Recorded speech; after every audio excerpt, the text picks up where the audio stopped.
Good morning class. मैं दुर्गेश कुमार सिंह आपका स्वागत करता हूं दुर्गेश सिंह क्लासेस में। आज इस वीडियो में हम स्टडी करने जा रहे हैं क्लास 10th चैप्टर नंबर 1 रासायनिक समीकरण एवं रासायनिक अभिक्रियाएं, chemical equations and chemical reactions. Chapter हमारा क्या है? Chemical reaction and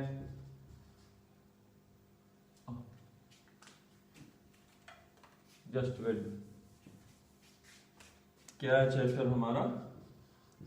chemical reaction and equations.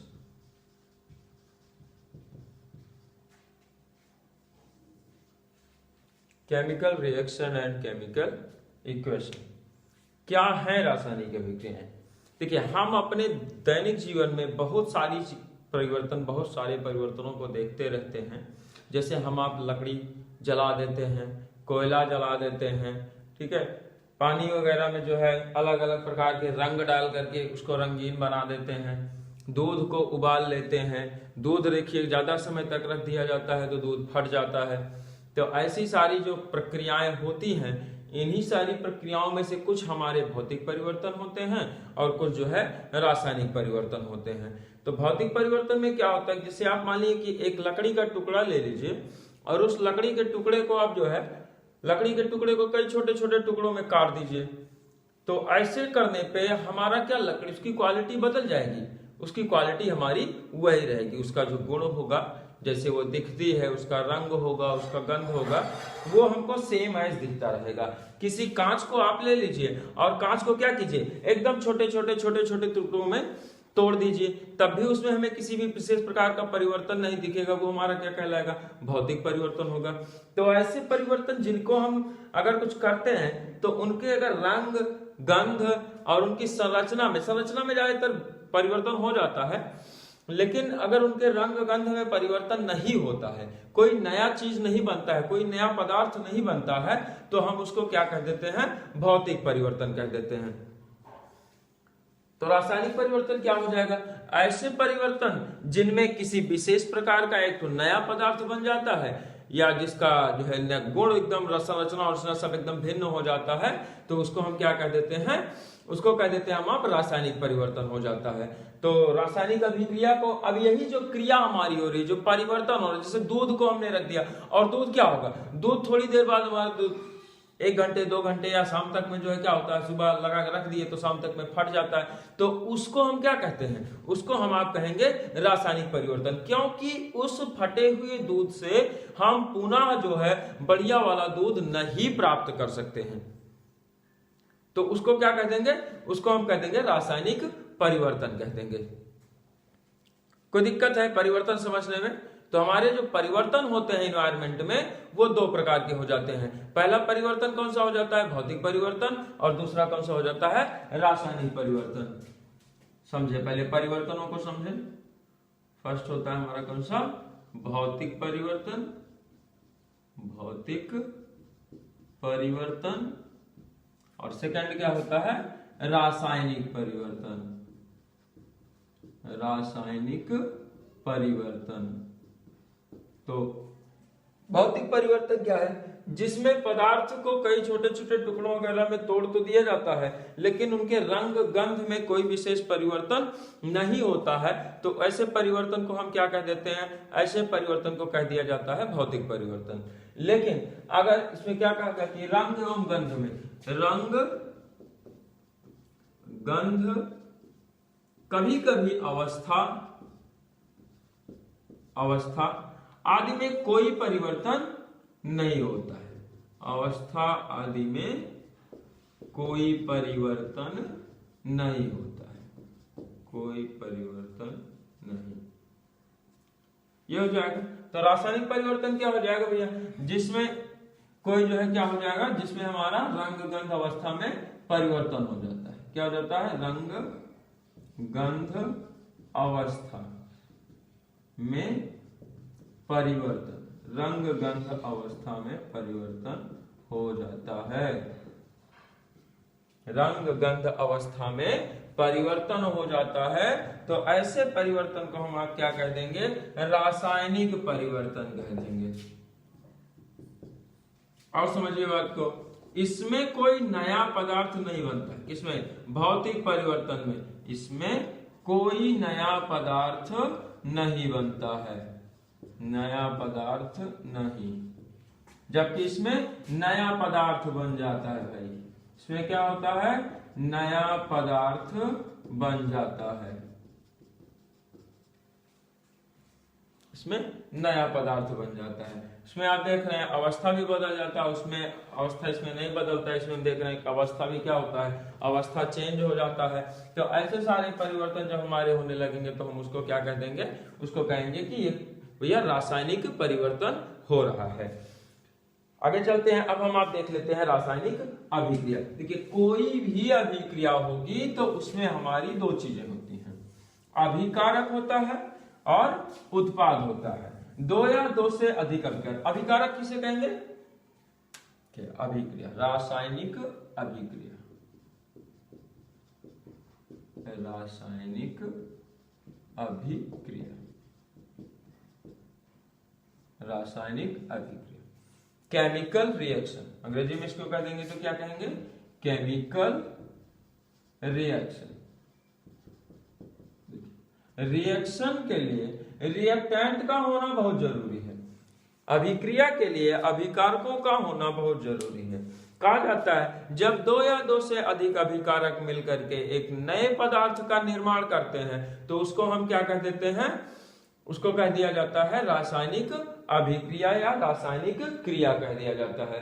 तो इसमें जो पदार्थ हम प्रयुक्त कर रहे हैं, अभिक्रिया में जो पदार्थ हम आप प्रयुक्त कर रहे हैं, उस पदार्थ को क्या कह देते हैं? उस पदार्थ को कहा जाता है अभिकारक। और जो पदार्थ बनता है उसको हम क्या कह देते हैं? उसे कह देते हैं उत्पाद। जो पदार्थ हमारा प्रयोग किया जाता है उसको कहेंगे अभिकारक, और जो पदार्थ अभिक्रिया के परिणाम स्वरूप बनता है उसको हम क्या कह देंगे? उत्पाद कह देंगे। तो इसकी डेफिनेशन क्या हो जाएगी? जब दो या दो से अधिक पदार्थ, जब दो या दो से अधिक अभिकारक मिलकर या क्रिया करके, अभिकारक परस्पर क्रिया द्वारा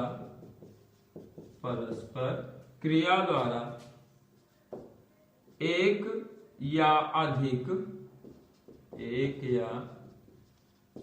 अधिक भिन्न गुण वाले पदार्थ का निर्माण करते हैं, पदार्थ का निर्माण करते हैं, रासायनिक अभिक्रिया कहलाती है। क्या कहलाती है? रासायनिक अभिक्रिया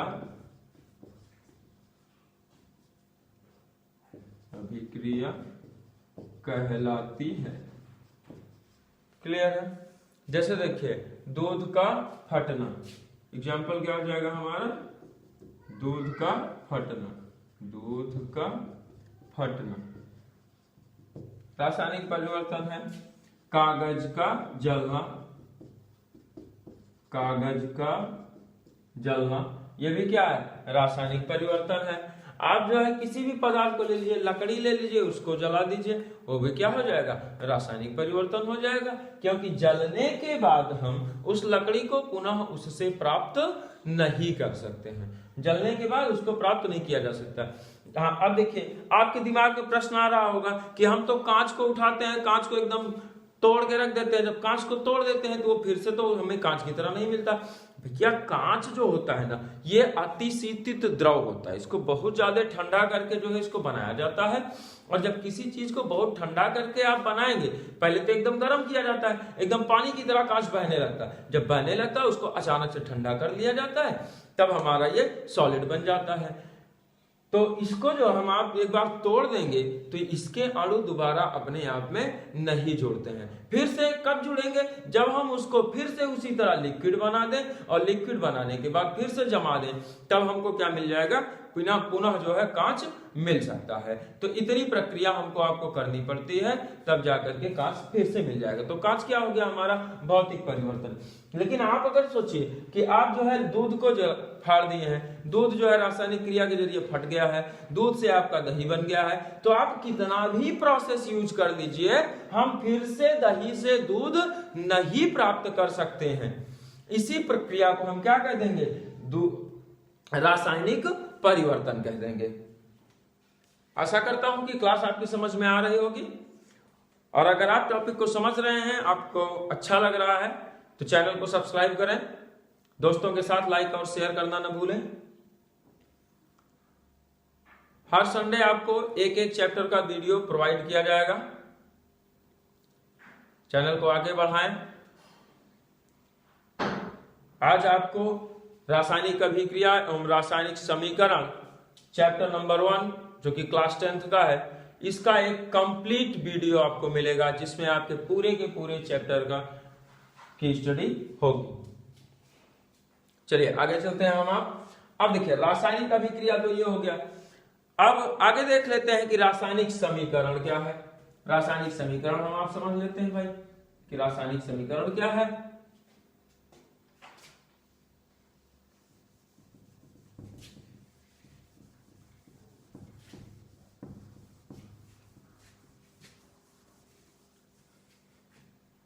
रासायनिक समीकरण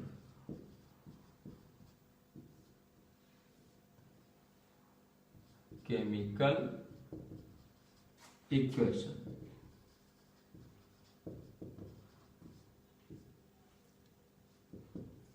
देखिए कोई भी रासायनिक क्रिया होगी, तो हमें उसको व्यक्त करना पड़ेगा कि वास्तव में यहां पे क्रिया हो क्या रही है। तो उस क्रिया को व्यक्त करने के लिए हम जिस पद का प्रयोग करते हैं उसे क्या कहते हैं? रासायनिक अभिक्रिया। तो कह देंगे किसी रासायनिक अभिक्रिया को व्यक्त करने के लिए, किसी रासायनिक अभिक्रिया को व्यक्त करने के लिए प्रयुक्त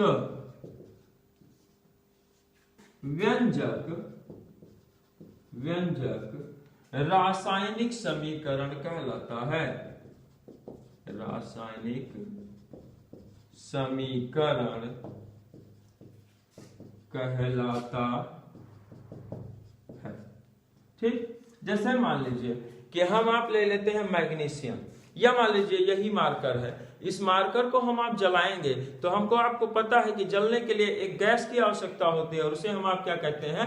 ऑक्सीजन। ऑक्सीजन गैस की अनुपस्थिति में ये कभी भी कोई भी पदार्थ हमारा ऑक्सीजन की अनुपस्थिति में नहीं जलता है। तो जलने के लिए मान लीजिए प्लास्टिक है, या हम आप ले लेते हैं मैग्नीशियम का रिबन। मैग्नीशियम का रिबन लेकर के पहले उसको आप क्या कीजिए? रेगमार्क जो होता है उससे एकदम रगड़ दीजिए, एकदम साफ कर दीजिए, और साफ करने के बाद उसको आप जलाइए।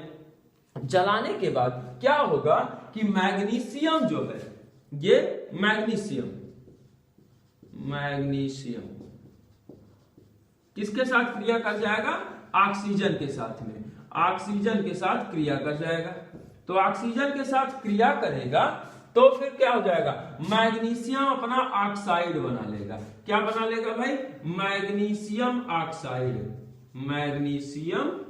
ऑक्साइड बना लेगा। तो इस प्रकार से देखिए हमारा एक रासायनिक समीकरण हो गया। लेकिन इसको हम आप इसको कौन सा समीकरण कहते हैं? शब्द रूप समीकरण। यह समीकरण हमारा कौन सा है? शब्द रूप समीकरण है। तो शब्द रूप समीकरण तो हमको हर जगह मिलेगा नहीं। हमको क्या मिलता है? हमें जब भी मिलता है यौगिकों का सूत्र मिलता है।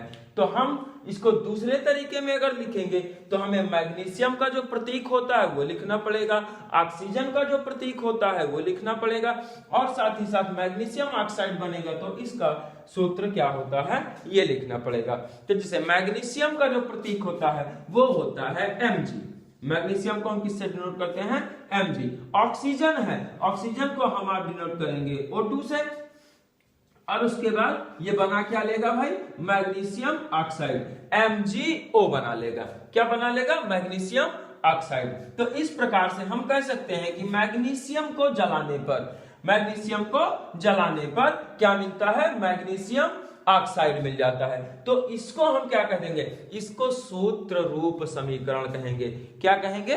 सूत्र रूप समीकरण। तो इसको सूत्र रूप समीकरण हो गया, तो इसको हम क्या कह देंगे? Chemical equation. कंप्लीटली क्या कहेंगे? रासायनिक समीकरण। तो रासायनिक समीकरण को डिफाइन कैसे कर सकते हैं? किसी रासायनिक अभिक्रिया में जब अभिकारकों को उनके रासायनिक सूत्रों द्वारा व्यक्त करने पर प्राप्त होने वाला व्यंजक, किसी रासायनिक अभिक्रिया में प्रयुक्त अभिकारकों को उनके रासायनिक सूत्रों द्वारा व्यक्त करने पर प्राप्त होने वाला समीकरण या प्राप्त होने वाला व्यंजक क्या कहलाता है? रासायनिक समीकरण कहलाता है। क्लियर है? नोट कर लीजिए आप इसको।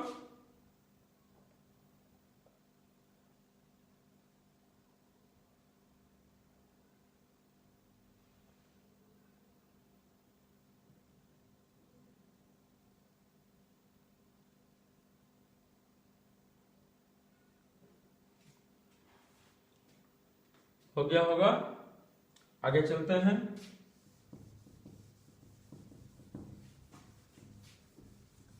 चैप्टर की अगली हेडिंग है हमारी संतुलित रासायनिक समीकरण या रासायनिक समीकरण को संतुलित करना। देखिए, अभी हमने जब समीकरण लिखा था उसमें दोनों तरफ हमारे परमाणुओं की जो संख्या थी वो बराबर नहीं थी। अब हम आप सीख लेते हैं कि किसी समीकरण को संतुलित कैसे किया जाता है। चलिए, मान लीजिए हमसे कहा गया कि भैया आप एक काम कीजिए, आप ले लीजिए जो है लोहा। क्या ले लीजिए? लोहा। और लोहे को क्या कीजिए कि लोहे को आप जो है लोहे में जंग लगवा दीजिए। अब लोहे में जंग लगवाना है तो उसके लिए अलग प्रक्रिया होगी। ठीक है, ये हमको कह दिया गया आप ले लीजिए जो है कार्बन, और कार्बन को जला दीजिए। तो कार्बन यानी कि कोयला, तो हमने ले लिया क्या? कार्बन, और कार्बन को क्या किए? जला दिए। तो जलाने के लिए जरूरी कौन है? ऑक्सीजन। तो कार्बन और ऑक्सीजन लेकर के हमने क्या किया? जब इसको जला दिया तो इसने बना लिया कार्बन डाइऑक्साइड गैस बना लिया। क्या बना लिया भाई? कार्बन डाइऑक्साइड गैस बना लिया। तो ये तो हमारा एक समीकरण हो गया। अब इसमें हम ये देखते हैं कि क्या समीकरण के दोनों पक्ष, इस पक्ष को हम आप क्या कहेंगे? अभिकारक। इस पक्ष के पदार्थों को अभिकारक कह देंगे। क्या कहेंगे? अभिकारक। और इस पक्ष को क्या कह देंगे? उत्पाद। इस पक्ष को उत्पाद कह देंगे। इस चिन्ह को हम आप क्या कहते हैं? अभिक्रिया चिन्ह। क्या कह देंगे? अभिक्रिया चिन्ह, रिएक्शन मार्क। ठीक है, तो ये हमारा हो जाता है इनके सारे पद। तो अब देखते हैं क्या दोनों तरफ हमारे जितने परमाणु लिए गए हैं वो इक्वल हैं, वो बराबर हैं। अगर बराबर है तो समीकरण हमारा संतुलित है, और अगर बराबर नहीं है तो समीकरण संतुलित नहीं है। तो हमें उसको क्या करना पड़ेगा? दोनों पदों को बराबर करना पड़ेगा। तो चलिए देखते हैं कैसे। देख लेते हैं। देखिए, इधर कार्बन कितना है? 1 है। इधर कार्बन कितना है? 1 है। इधर ऑक्सीजन कितना है? 2 है। इधर ऑक्सीजन कितना है? 2 है। यानी कि एक कार्बन दोनों तरफ है, एक एक कार्बन, 2 ऑक्सीजन दोनों तरफ है, बराबर है। इसलिए हमको इस समीकरण को संतुलित करने की आवश्यकता नहीं है। तो हम कोई ऐसा समीकरण लिखते हैं जिसको हमें संतुलित करना पड़े। मान लीजिए कि हमको दे दिया गया क्या? BaCl2, barium chloride. इसका नाम क्या होगा? बेरियम क्लोराइड दे दिया गया। तो बेरियम क्लोराइड ले लिए हमने आपने, और साथ में क्या दिया गया? कहा गया कि आप इसकी क्रिया किससे करा दीजिए? फेरिक सल्फेट से करा दीजिए, फेरिक सल्फेट। देखिए आप लोग रासायनिक सूत्र ज्यादातर यौगिकों के याद कर लीजिए, और अगर आपको याद नहीं हो रहे तो आपका कुछ कंपाउंड्स के ऊपर भी वीडियोस आपको मिल जाएंगे, लेकिन ज्यादातर आप कोशिश ये करें कि चैप्टर के बीच में जितने भी आपको यौगिक बताए जा रहे हैं उनका नाम आपका लिखा जाएगा, और आप उनके नाम जो है साथ साथ लिखते चलिए और याद करते चलिए कि यहाँ पे क्या है आपका फेरिक सल्फेट। तो फेरिक सल्फेट का हमारा सूत्र क्या हो जाता है, Fe2SO4। नाम भी लिख देते हैं नीचे, फेरिक सल्फेट। इन दोनों की हम आप जब रिएक्शन करा देते हैं तो हमको मिल जाता है बेरियम सल्फेट BaSO4, और क्या मिल जाता है, फेरिक क्लोराइड, फेरिक क्लोराइड क्या मिल जाएगा, बेरियम सल्फेट, बेरियम सल्फेट और फेरिक क्लोराइड, फेरिक क्लोराइड। ठीक है, ये दो कंपाउंड हमको। अब आप इनमें देखिए तो क्या दोनों पक्षों में हमारे सभी तत्व बराबर हैं। चलिए Ba का मिलाते हैं पहले। Ba हमारा इधर एक है, इधर एक है, अरे ठीक है भाई Ba बराबर है। उसके बाद Cl देख लेते हैं, Cl इधर 2 है, Cl2 लिखा गया 2 है, इधर कितना है क्लोरीन हमारा 3 है। अब देखिए क्लोरीन की संख्या उटपटांग हो गई। Fe का देखें तो Fe इधर कितना है, Fe हमारा यहाँ पे 2 है, यहाँ पे कितना है, 1 है। SO4 देखें, SO4 इधर 3 है, उधर केवल 1 है। तो देखिए ऐसी सिचुएशन में ना हमारे कंपाउंड्स जो है बराबर नहीं है, तो सॉरी कंपाउंड्स कह दिया, हमारे दोनों तरफ अभिक्रिया चिन्ह के दोनों पक्षों में जो है परमाणुओं की संख्या बराबर नहीं है। और जब परमाणुओं की संख्या हमारी बराबर नहीं होती है तो हमें उन्हें क्या करना पड़ता है, बराबर करना पड़ता है। तो इसी चीज को हम क्या कह देते हैं, समीकरण संतुलित करना कह देते हैं। क्या कह दिया जाता है, समीकरण संतुलित करना। तो अगर आपसे क्वेश्चन कर लेता है कि बताइए समीकरण संतुलन से आप क्या समझते हैं, तो आप क्या लिख देंगे कि भैया किसी भी रासायनिक समीकरण में, किसी भी रासायनिक समीकरण में अभिकारकों एवं उत्पादों में उपस्थित परमाणुओं की संख्या को दोनों पक्षों में बराबर करना समीकरण संतुलन कहलाता है। चलिए इसको बराबर करते हैं, कैसे बराबर होगा। देखिए मैं एकदम सिंपल सा लेके चल रहे हैं, आपकी एनसीईआरटी बुक में बहुत ज्यादा इधर उधर घुमा फिरा के दिया गया है। पहले आप एक काम कीजिए, कॉलम बनाइए, फिर जो है सबकी संख्या लिखिए। तो इतना सारा लफड़ा आपको नहीं करना है, हम सिंपल सा पकड़ेंगे एक एलिमेंट को, एक एक एलिमेंट को पकड़ेंगे और उसको बराबर करते चलेंगे। जैसे देखिए यहाँ पे आयरन, आयरन का कितना है, आयरन का इधर हमारे पास 2 है, उधर कितना है, 1 है। तो एक काम करते हैं ना, उठा के 2 से उसमें भी गुणा कर देते हैं। उसमें क्या करें, 2 से गुणा कर दें। ये लीजिए हमने 2 से गुणा कर दिया, हो गया आयरन की संख्या बराबर 2 हो गया। अब देखिए अब क्लोरीन की संख्या इधर बढ़ गया, क्लोरीन की संख्या कितना हो गया, 2 3 6 हो गया। अब जब 2 3 6 हो गया तो इधर तो 2 ही है, तो क्या करें, इसमें 3 से गुणा कर देते हैं। ये लीजिए 3 से गुणा कर दिए, हो गया हमारा क्लोरीन की संख्या बराबर। अब जब क्लोरीन की संख्या बराबर कर दिए तो बेरियम की संख्या बढ़ गई, और जब बेरियम की संख्या इधर बढ़ गई है तो काम करते हैं, बेरियम कितना हो गया, 3 हो गया। तो यहाँ पे बेरियम है तो इसमें 3 से गुणा कर देते हैं। अब SO4 की देख लेते हैं, तो SO4 यहाँ कितना है, 3, यहाँ पे SO4 कितना है, 3। तो अब दोनों पक्षों में हमारा समीकरण में सभी परमाणुओं की संख्या बराबर हो चुकी है। दोनों के दोनों पक्षों में हमारे सभी परमाणुओं की संख्या बराबर हो चुकी है। और जब सभी परमाणुओं की संख्या हमारी बराबर हो गई है तो हमारा फिर अब यह समीकरण क्या हो गया है, संतुलित हो गया है। समीकरण संतुलित हो गया। बहुत ही आसान होता है समीकरण संतुलित करना, केवल आपको सभी यौगिकों के सूत्र याद होने चाहिए। जब आप क्योंकि अब जैसे देखिए यहाँ पे हमसे कहा गया कि आप जो है फेरिक क्लोराइड लिखिए, तो हमको फेरिक क्लोराइड का सूत्र पता होना चाहिए। नहीं मान लीजिए हमने फेरस क्लोराइड का लिख दिया तो FeCl2 लिख दिया तो वही मामला गड़बड़ हो जाता है। तो इसके लिए हमको यौगिकों का सूत्र जो है पता होना चाहिए। तो आप लोग यौगिकों का सूत्र याद रखिए।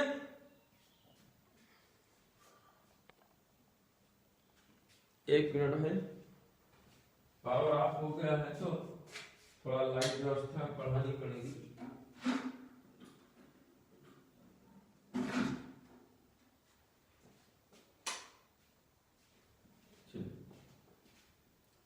देख लेते हैं, क्लियर होगा।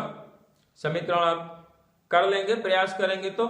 लेकिन ये मेथड जो हम आप देख रहे हैं, इस मेथड से हम आप छोटे छोटे समीकरणों को तो संतुलित कर सकते हैं, लेकिन कभी कभी हमको बड़े वाले समीकरण दे दिए जाते हैं तो हम आप उनको संतुलित नहीं कर पाते हैं। तो उनको संतुलित करने के लिए बहुत सारे मेथड हैं। एक तो होता है हमारा कौन सा मेथड, आंशिक समीकरण विधि, दूसरा होता है आयन इलेक्ट्रॉन विधि, एक होता है ऑक्सीकरण संख्या विधि। लेकिन ये सारे समीकरण, ये सारे तरीके हमको आपको अभी नहीं सीखने हैं। ये सारे तरीके हमको क्लास 11th में मिल जाएंगे। तो अगर आपको वो सारे तरीके भी देखने हैं और अभी से समझना चाहते हैं, आप अपनी अच्छी से तैयारी करना चाहते हैं, तो आप क्लास 11th के वीडियोस देख लीजिए जो कि आपके इस चैनल पे अपलोड कर दिए गए हैं। आशा करता हूं कि आपको मेरा वीडियो पसंद आया होगा, और अगर आपको वीडियो पसंद आया है तो अपने दोस्तों में जो है शेयर करें, वीडियो पर लाइक और कमेंट करना न भूलें। आप ज्यादा से ज्यादा चैनल को लाइक कीजिए, और आपको एक एक चैप्टर का वीडियो एक संडे के दिन दिया जाएगा। धन्यवाद।